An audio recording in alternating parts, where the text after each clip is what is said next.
दोस्तों नमस्कार। मेरा नाम आकाश है और मैं एक प्राइवेट कंपनी में काम करता हूँ। मुझे कोई ज्ञान नहीं है, लेकिन जस्ट मैं पढ़ रहा था अग्नि पुराण का हिंदी वर्जन। तो बेसिकली क्या है कि हर जगह ये चीज़ कही जाती है कि पाप करने के बाद आपको वो दंड भुगतना पड़ेगा। मतलब आपने पाप किया है ना, तो वो दंड आपको भुगतना पड़ेगा। यमराज भी दंड देंगे और अगले जन्म में भी उसका आपको दंड भुगतना पड़ेगा। मतलब है ना, रह गया उसका भी दंड आपको भुगतना पड़ेगा।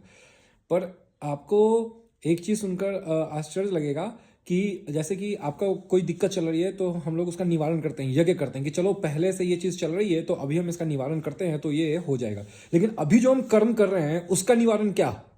उसका मतलब ये तो अभी जो कर्म किया वो तो अगले जन्म में चला गया ना। मतलब अभी जो हमने कर्म किया वो तो सर पे वो पड़ गया ना, बल पड़ गया ना कि वो अगले जन्म में भोगना ही भोगना है। लेकिन आपको अग्नि पुराण इस चीज़ से मुक्त कर देता है।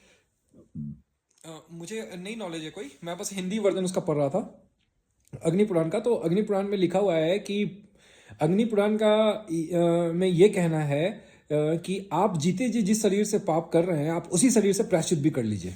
ठीक है।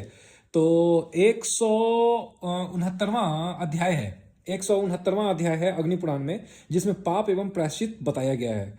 तो दोस्तों अगर आप लोग बोलेंगे तो मैं उस पर उसको एक बार आपको सुनाऊंगा कि स्त्री या फिर उससे जुड़ी पाप या फिर पुरुष से जुड़ा पाप या फिर मतलब जैसे कोई फूल चोरी कर लेता है या फिर जैसे और भी कोई चोरी होती है या फिर और भी कोई पाप होता है, तो वो पाप मतलब कि कैसे उसका प्रायश्चित किया जाए जीते जी।